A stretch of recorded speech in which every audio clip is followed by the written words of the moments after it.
Hello, my dear friends. How have you been? How are you feeling? Dude, I'm finally feeling so much better after a much deserved break from everything.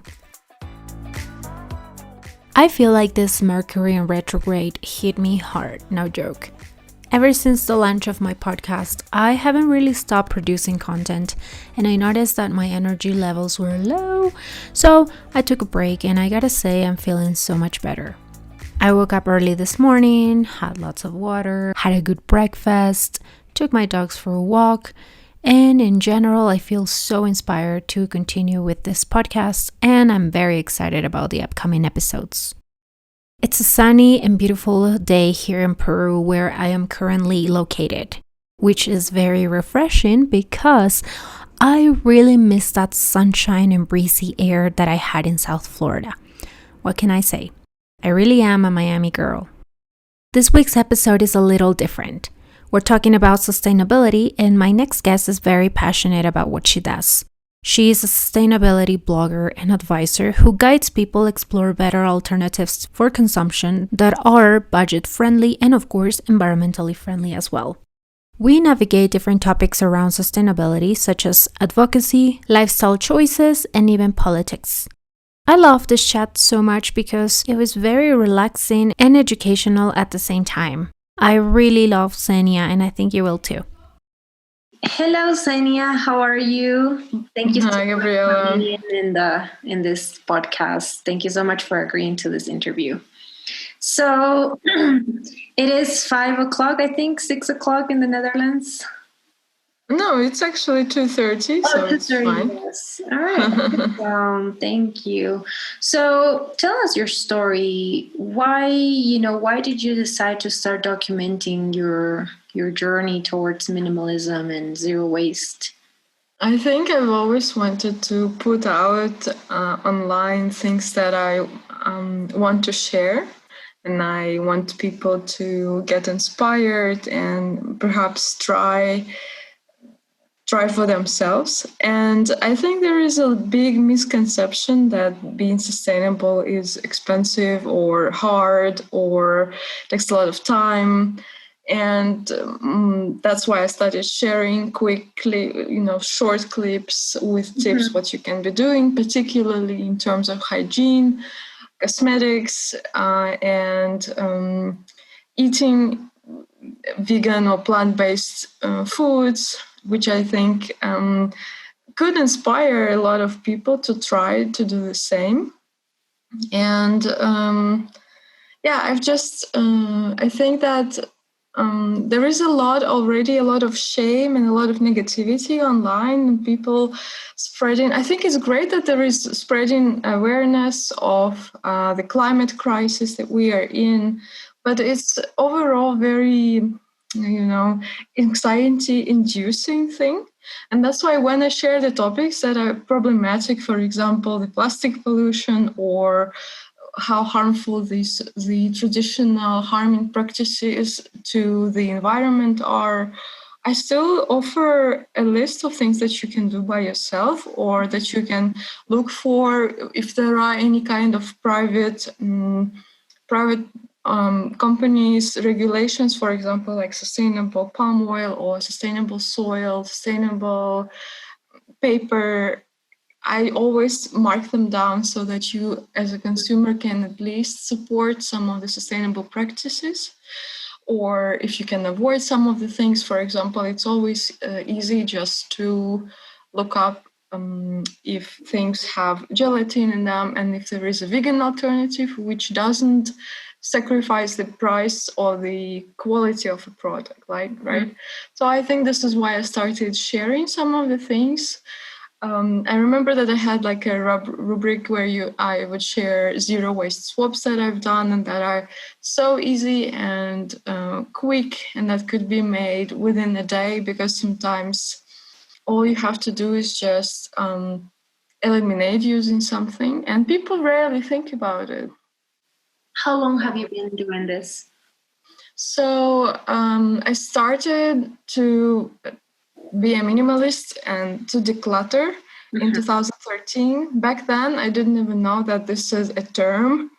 I just thought that I had too much stuff and tried to get rid of it, but not in a way that I would just put it on in the trash, because that's not how I was brought up. If you have something, you have to use it up, or if it's broken, you have to repair.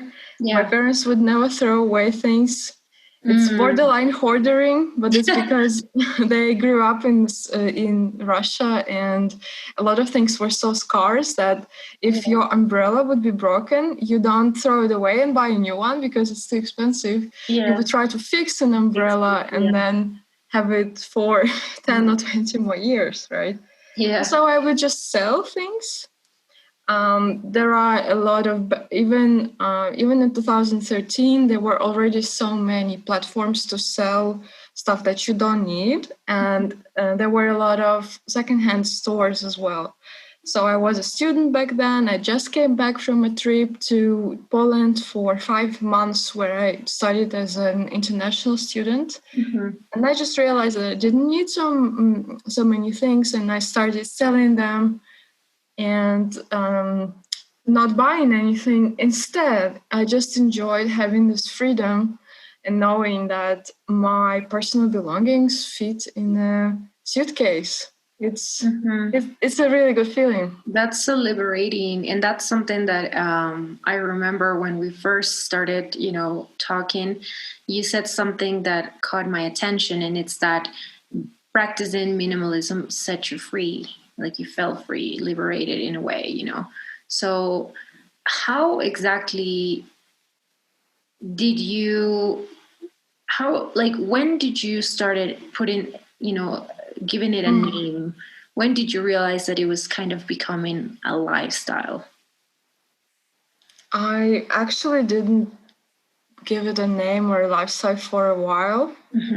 I think I didn't even understand that I was trying to live by same kind of principles, even when I was studying sustainable development in 2014, 2016. I was learning a lot about sustainable movement in general, starting with the people realizing that the planet has its boundaries, and trying to lobby and trying to push this idea from the 1970s. And it wouldn't settle until the 80s, only when the pollution in Europe became so unbearable that they realized that, we have to do something. Unfortunately, what they did in Europe is move it to the former colonies. So they solved the problems for themselves and created the coal mining facilities, simply not in Europe, but somewhere else. But anyway, something began back then, and then with the United Conferences and going back and back into the 21st century with the millennial goals to eliminate poverty, with the Sustainable Development Goals, I realized that this is something that for the first time in 2015, I realized that it's a sense of urgency. That climate change is not just real, but it's rapid. It's something that caused by the hundreds of years of human activities on the planet, and that is just because the planet is so resilient.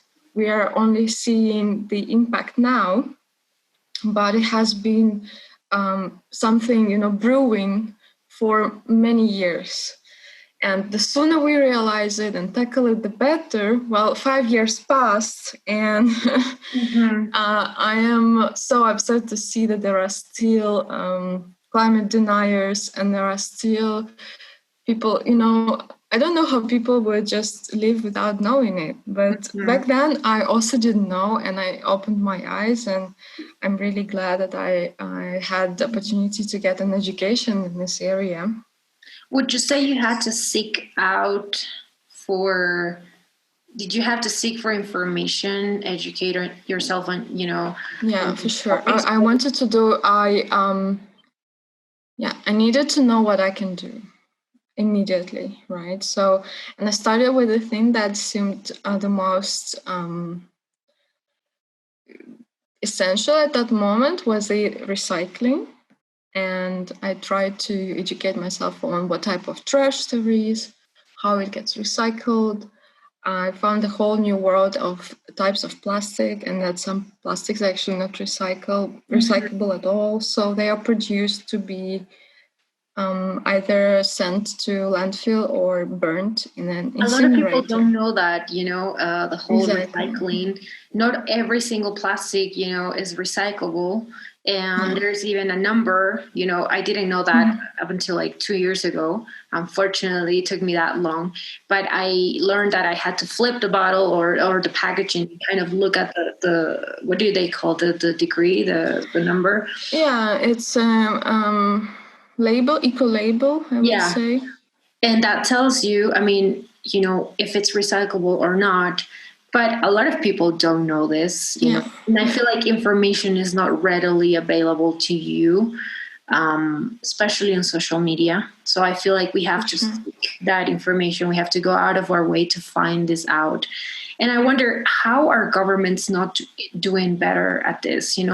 What would you say? Do you think where you are right now? You are located in the Netherlands, right? Yeah, It's much better from what I'm used to in Russia. So I have to say it was a big improvement. And some of the things that the Dutch people take for granted, that they have a separate trash being brought, collected from their homes, and that you can separate it and it will be already delivered to facility to be recycled, is luxury. It's something that in Russia I had to collect and deliver myself to a recycling station. So I didn't have a car, so I would have to accumulate this trash. Luckily, plastic is quite light, so I would have it for a couple of months, and then I would travel. And I felt like a hoarder in a sense that.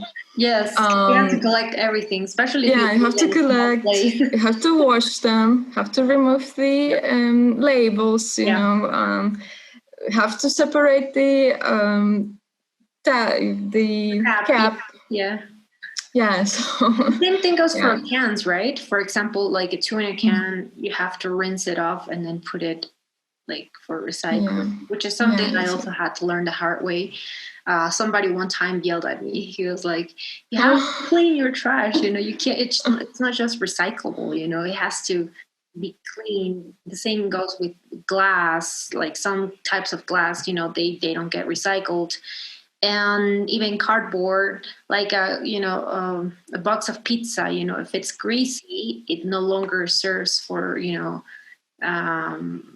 to recycle, so it's like there are little things that you have to know in order to start becoming sustainable or practicing a sustainable lifestyle.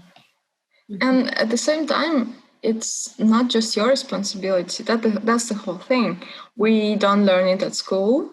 We don't learn about it from our municipality. So it would be very helpful if the municipality would just provide once in a while the reminder that you have to, don't include soiled paper.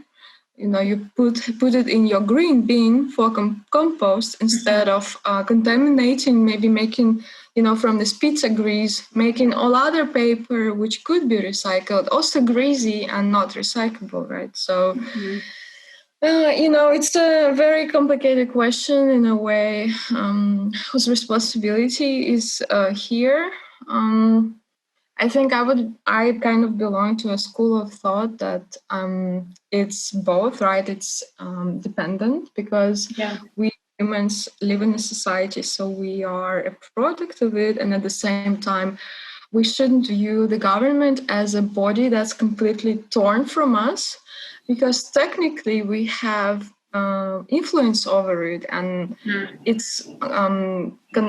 consists of the people that are chosen by people like us. And if we denormalize such behavior, for example, like let's take the US election that just happened. With the elections, unfortunately, I was, of course, appalled that there was such close close results with Trump and Biden, but luckily the Democrats won. And I just thought that the more we make it absurd, the more we make it completely unacceptable, racism, any kind of intolerance, and the more we make it known that any kind of you can't just be a politician who is a racist, but you also can't just vote for a politician who propels this kind of system, right? So it's united. So we shouldn't, be should try to eliminate our biases, right? And also definitely should speak out when we see a biased system. So it's the same with the sustainability. The more we say, I can't have unrecyclable plastic anymore. I don't want single-use plastic in my supermarket anymore, then I hope that the more there will be less production of single-use plastic, and then the regulations will follow, and then people who didn't care will have to care eventually because the society rules will change. Exactly. Someone said that in order to get serious about sustainability, we also have to explore politics. Do you agree with that? I don't want to scare anyone by making complicated statements, but overall, I think the major misconception that people say and think still is that being sustainable is hard, and if people are not sustainable, it means they are lazy or they are poor and they can't afford it. While the real reason why people can't be sustainable or don't want to be is because of the capitalist and colonialism system that is in place. So it goes beyond politics, really. It's more of a global view and understanding of how society works, and not just even how it works now, but how it used to work 300 years ago.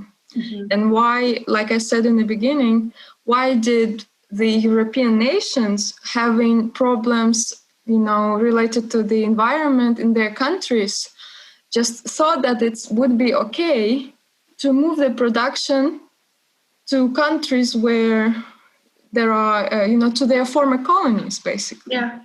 Right. So how, for them, basically this view of the global South as a second-grade nation, it's just so embedded in the thinking that they thought that's gonna be fine. Right. They, of course, it always comes with the jobs, giving the jobs to people in the developing countries. But overall, they just thought that, since their countries are too good to be polluted, we just put it somewhere else. And I think this thinking, so instead of moving away from coal and gas and from capitalism system that's clearly driving the planet into extinction, they decided to keep their place clean and move it somewhere else. I think this is the major thing. Like dump your trash somewhere else. Yes. Yeah. So I think that's the whole thing. And I don't even think it's politics. I think it's basically, it has to do with morality and humanity and understanding that all humans are absolutely equal, and you can't sacrifice someone else's well-being to save, this 1% of the population that's doing very well. Yeah. So that's the whole thing. Yeah. We can do a lot of things to help. And obviously, me living in a developed country, in a country which actually benefits the most from the way the world is operating right now, and the country which is much less affected by the climate change coincidentally, the global north don't want to do so much about the climate change because it hasn't hit them as hard as the global south, right? Yeah. So that's the whole thing. For example, the Netherlands is also under the danger of going underwater because the country is quite lowly located, below the sea level. But it's not as sharp and dangerous as in Indonesia, the former Dutch colony, where the city of Jakarta is sinking under the rising waters, basically. Wow. So so that's the whole thing, right? And to say that here is maybe one thing is that one thing is being activist is maybe considered more political, and then the other thing is being open to understanding the real state of affairs in the world. And then when you know it and when you learn about it and when you understand it deeply, it's very hard to stay non-political in this sense, right? Of course, I don't consider myself an activist actually, but I just see my impact and my duty as spreading awareness. And in a sense, maybe this is already activism. Yeah, that's so interesting what you said, because it's kind of like a fine line, once you become interested in the planet, climate change, and at the same time realizing that the biggest polluters out there are also companies, lobbyists that are working with governments.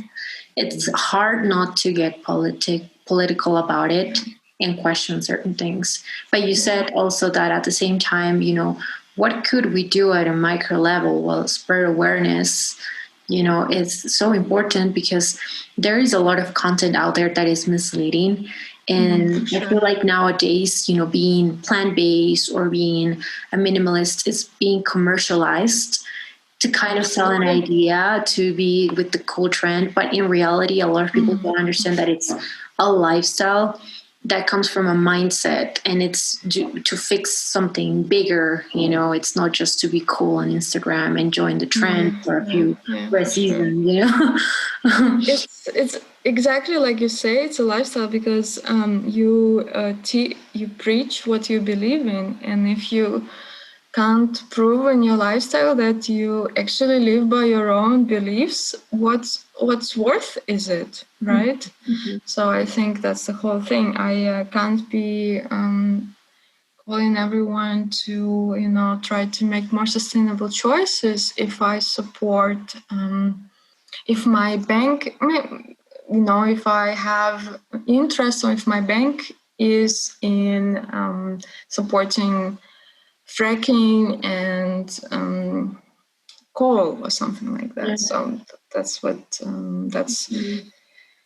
and not everyone is perfect. I think it's a good segue in a way that we nowadays, because everything is on social media, I've seen some creators asking each other, do you get reprimanded for some of the choices you make? For example, for taking a coffee from in a non-recyclable cup once in a while, right? So we are not perfect, and I think it's okay to show that you would be lying if you don't share your struggles, and at the same time, so there is a fine line again on leading by example, but at the same time not making it seem like it's so easy or that you are perfect, because you are not. And of course, it's the same would be also people, especially women, get so much hate for almost anything they do. Really, for example, women get shaming for everything. If she has children, then she doesn't care about. She's not a career woman. If she doesn't have children, she's heartless or something like that. If she has reusable diapers, maybe it's like not good for her baby's health. Yeah, there's always something. there is always something. There is always gonna be haters. So it's quite okay to still share, and despite the hate that you might get, people will know that you are real if you show that you're struggling. Yeah. And there is even such thing as eco-anxiety, because, well, first of all, there are several gradations. There is a very good creator, Queer Brown Vegan, from Instagram, and they would post the types of eco-anxiety, and there is a eco-anger, and so some of the gradation of feelings that you feel about the environment. And sometimes you feel eco-grief, right? Because you grieve that when you learn that, I don't know, so and so percent of animal species will disappear because of climate change. Or you feel eco-anger, righteous anger, when Shell, this big oil company, is preaching, using greenwashing and preaching sustainability to you, right? And you say, Shell, what's wrong with you? I cannot, it's something that you're right. For example, when the Amazon was burning, I noticed that a lot of, influencers or people that, are activists on Instagram, for instance, they were literally crying on their stories because they didn't know what to do. And it was frustrating because it's like you want to fly there and kind of turn, set the fire off, put it down. Mm-hmm. But it's like you can't, so what could we do? It's a first, and I felt it too when I was watching all these videos and looking at the photos, or even in California, Australia. It's like Australia fires. It's like, and now that you mentioned, there is such a thing as eco-anxiety and anger, and we kind of have to start exploring also mental health. Absolutely. I can't believe it. It's like something so essential, so important. It's like sometimes being ignored just because there is always an agenda. That's the thing with the environment. There's a reason why the government is not doing extra, and it's because there is an agenda behind, and as people, citizens of this world, we want to do more, but what else can we do? Can we support organizations? Can we donate? I mean, what else do we have to do, in order to be heard and also save the planet? So it's really interesting. Now, speaking of criticism, was there ever a time where you were criticized by family members, friends, or for being outspoken about your cause? Was there ever a time where they said, why are you doing this? Is there a point to this? There is a kind of an unglamorous side of zero waste and sustainability that, like you said, it is now a trend to be zero waste, and there are so many zero waste swaps that you can do. For example, makeup removers that are reusable and you can wash. Well, as a minimalist, I think even a better idea, which is absolutely for free, is to cut up an old towel and use an old towel to remove your makeup, right? So I think and to my friends, when I bring like some of the grocery bags that are made out of an old towel or an old t-shirt or something like that, it doesn't look as glamorous as a store-bought bag, but it's for free and it's upcycled, so no resources have been used. And I just don't care about it, and I just laugh it off because I know.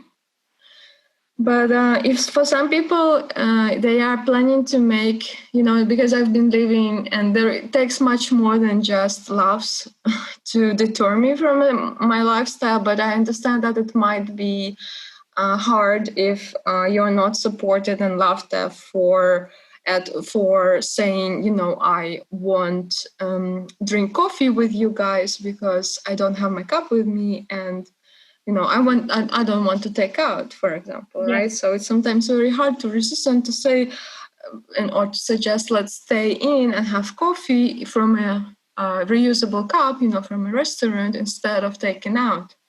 Right. So I think it's definitely can be much harder. Luckily, my mom has always supported this, and she always collected paper to have it recycled, and she never wastes food. So this is something I learned from my family. Like I said, we've been it was hard with money, so we were always trying to save as much as possible, right? Yeah. And I'm really, really happy that my partner now supports me and also switched to a flexitarian diet. Comparing to what he used to do, he would eat meat 3 times a day, literally for breakfast, lunch, and dinner, and now he would eat it like once in 2 weeks. So twice a month or something like that. So it's a big improvement as well. And I really, really love that. I can see how people, because even some of my friends comment on my posts sometimes and say, I will never stop eating meat. Oh, wow. And I just say, well, of course, again, I believe that it's wrong to call them, like some vegans say, to call meat eaters, corpse eaters, and to say that their fridges are like a cemetery or something like that. I don't want to be offensive, but I'm just saying, like, well, what can you do? How often do you eat it? How often? And, just to propose, and then turns out that maybe they can actually, just say, look, just treat meat as a luxury that it is. Just treat it as a treat. Don't eat it every day. Just, so, and it turns out that actually, I think every time someone is trying to change your lifestyle, people push back. But if you try and say, like, well, look, you don't have to completely change your life. You're not, just maybe say, how about that? And then they maybe will be more supportive. But with terms of, I know that people who are living extreme minimalist lifestyle or zero waste lifestyle, it's very hard to live with someone who doesn't share your values. So I would have to say, so for example, if you're living with someone, well, maybe of course now with the COVID-19, and if you're living with a roommate who doesn't support your lifestyle, but you can't move out, just please, all the strength to you. But of course, in the future, when your partner or your family or the closest of people don't support your lifestyle, don't respect it, they don't have to share it maybe, but respect it, yeah, is necessary. So do you want these people in your life if they don't respect what you hold the dearest to your heart, right? In current times where people can't be open-minded, it's like there's this cancel culture almost, when she's practicing minimalism, veganism, plant-based, they immediately relate or give you this term such as hippie, tree hugger. Oh yeah, for sure. Yeah. All these terms, and it's like, why are you like fighting or kind of criticizing me for trying to do something better? How about you? What are you doing? I mean, I'm not perfect, I'm not 100% this, but I am trying, and that's the thing. Shaming, I think it's become it has increased so much, and I feel like with social media it's gotten worse. Not that I don't like social media, I think there are so many advantages to it, and especially to raise awareness and advocate for what you believe in. But at the same time, it's like people are vulnerable because you can't hide behind your phone and kind of start criticizing everybody for your actions. So you said that the first steps that you took was decluttering and kind of getting rid of what you didn't need. What was the most difficult thing to give up? Did you find any easy alternatives to it? Well, I think the hardest thing was actually stopping eating meat. I have a whole timeline of my changes, of my lifestyle changes. So I decluttered, then I tried to recycle properly. Then I realized that recycling is not an option. There's too much plastic. So I tried to eliminate that. And then I looked more into cosmetics and realized that, there is also, plastic packaging. Sometimes there are microbeads, which are also plastic. Then it's tested on animals. It uses animal products. So I tried to eliminate that, which is, again, you just don't throw it away and say, I'm not using this. No, you just finish it up, especially if it's gifted or something like that. You can re-gift it as well if it doesn't work for you. Share it with someone, and then you use it up and start with supporting the brands that are responsible. Then clothes. So I try to buy responsible clothes, and for me, it's secondhand. Here in the Netherlands, it's very, very supported. It's very open-minded. So if you buy secondhand, it's considered that you got a good deal, not that you were cheap or that you can't afford the new clothes.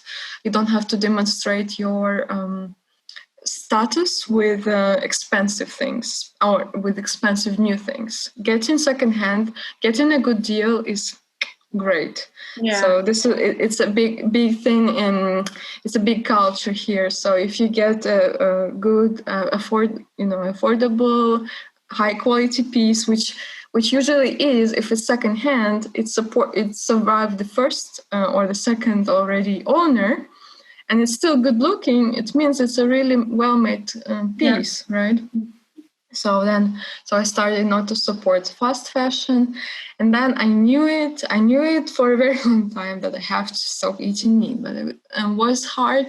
Not that I love meat that much, honestly, and I would not say that I ate it a lot, but mostly because you have to know more, and you have to really work on your nutrition to be able to revert, stop eating meat for good. Because I tried doing it, and once in a while in the news, you always see famous vegans stopping being vegan and starting eating meat again because their health is bad. And here, what I can say is just, it's a little bit, I think you have to work on your nutrition, and you have to make it not because, everyone says, oh, I feel so light and everything like that. No, you should. That's quite a little misleading, though, right? To say that they had to stop being vegan or eat meat again because of their health. Yeah, it's misleading because, I would like to see what kinds of things they were eating in the first place, and Exactly. So if you are eating juices all day, it's not nutritious enough. Exactly. So I tried doing this.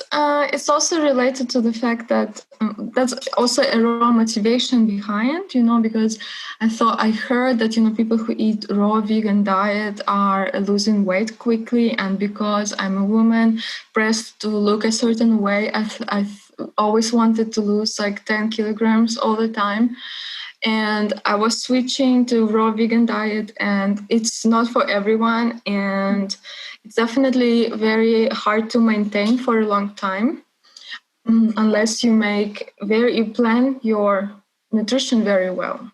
So for me, it was very hard, and I suffered from eating disorder, and restricting some type of foods is not good. Was not good for my mental health, right?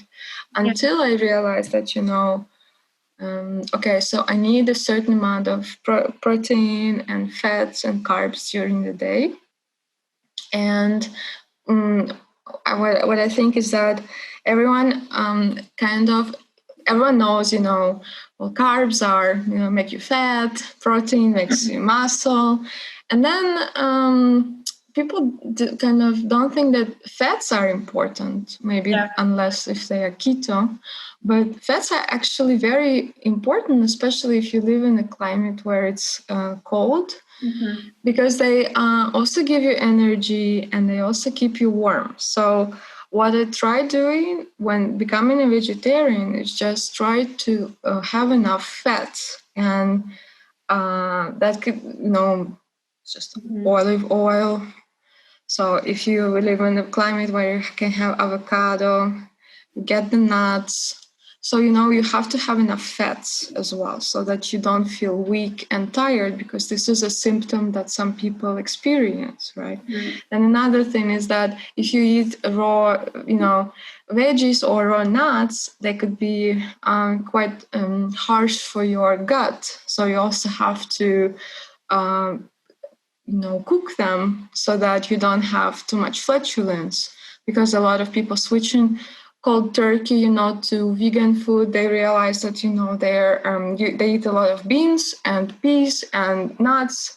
Out of a sudden, they feel their stomach is upset, right? So you have to plan very well and ease into it. Just like I said, just like with makeup, just like with clothes, you don't stop and go cold turkey. You ease into it. You eliminate something, and then watch. If you have iron deficiency, make sure that you get enough broccoli and other iron-rich veggies. So, and a lot of people say, you need B12. That's true.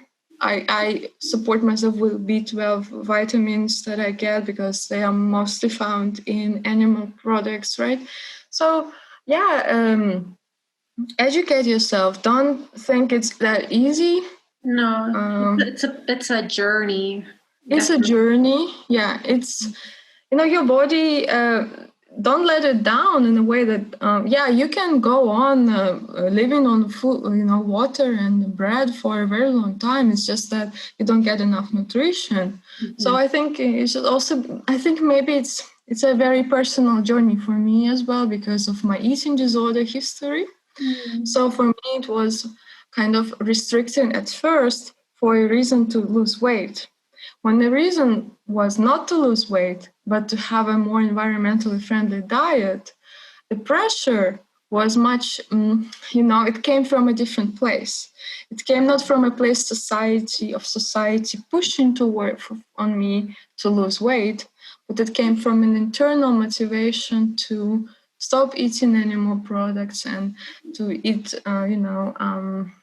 just to be in a certain lifestyle. And I wanted to make sure that I'm not like one of these famous vegans who switches go back. I wanted to make sure that it's once and for all.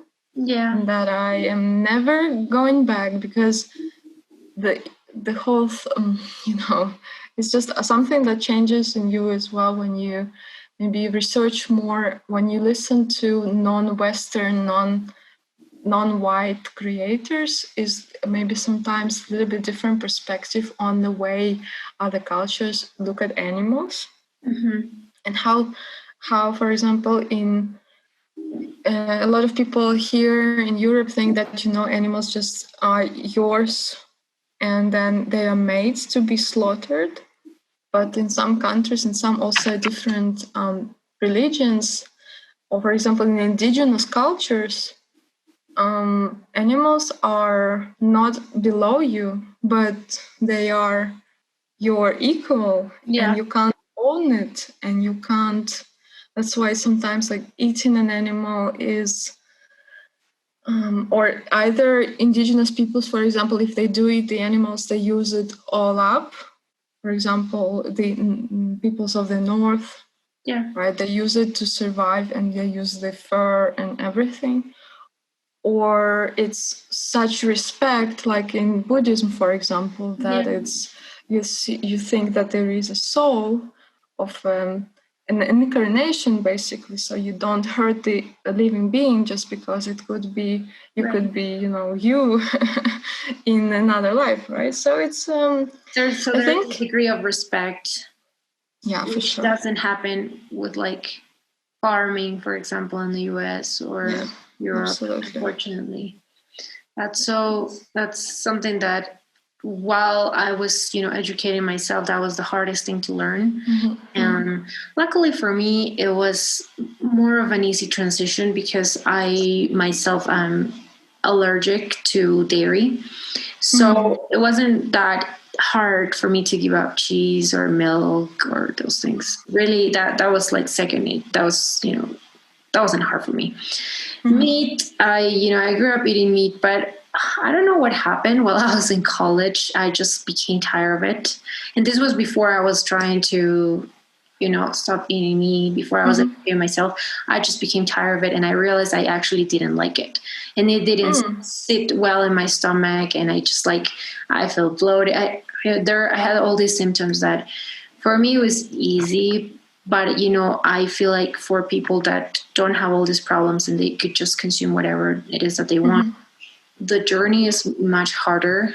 And also when you take time to educate yourself and kind of take it easy like you are, I feel like it has a different meaning and a different ring to it because you actually mean it. You don't just do it because, that's the trend right now, or that's what's cool right now. There's a deeper meaning. Yeah, it's not a diet to lose weight or to fit in a society. It's something more. Right? Yeah, and also, again, doing research also helps, right? So you have there is a lot of research that's funded by the lobbies of dairy and meat industry. So you also, for example, the famous campaign about got milk. When there was celebrities with milk mustache, milk stains, and saying got milk, and it was like, oh, milk is so important, has calcium. I think it was funded by the dairy industry very heavily. Right, and actually there are a lot of other non-animal sources of calcium, and but yeah, that's the whole thing. I think it's do your research, make sure you know the sources. A lot of misinformation, as we discussed. So make sure the sources are credible.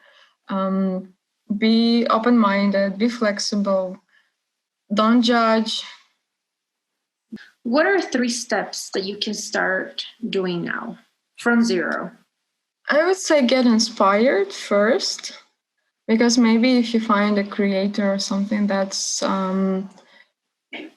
inspires you, and it could be anything, documentary maybe, or a person you is close to you, or a person online, doesn't matter. So get inspired. Then number 2, I would estimate how real it is for you right now. Like I said, if you don't, if you can't imagine, every quitting eating meat, maybe hold up on that and try something that is feasible and that you've already been inclined. Just for example, like you were always inclined towards not eating dairy, for example. So it was like that for you. So try something that is you're inclined to do. If you love vintage pieces, it means that you can quit fast fashion easily and become a huge vintage head and collect all, get the clothes only from vintage sources, right? Yeah. So if you love the cosmetics that is not tested on animals for that or another reason, consume these particular ones, right? So there is so many outlets that you can do, for example. And then the whole thing about being sustainable is also that it overlaps with other social justice issues. So if you're passionate for the movement of Black Lives Matter, I mean, we all should be, but if you're already an activist, you probably already know that the black people and people of color usually live in a much more environmentally unhealthy, unfavorable conditions. So you can research how this could be changed, and maybe spread awareness about that. So that's the whole thing. Choose what you're already inclined. And step number 3 would be spread the word. Pass the mic, spread the word. Don't, hold this amazing knowledge that you have just for yourself. Share it and live by. And, don't be modest. And if it's just something you started doing, it doesn't mean you are not a real sustainable warrior. Yeah. It doesn't mean you're not the real thing. You can be trying to live in sustainable for 10 years or for 10 months. It doesn't matter. Just we need more people like you. So awesome. Super great.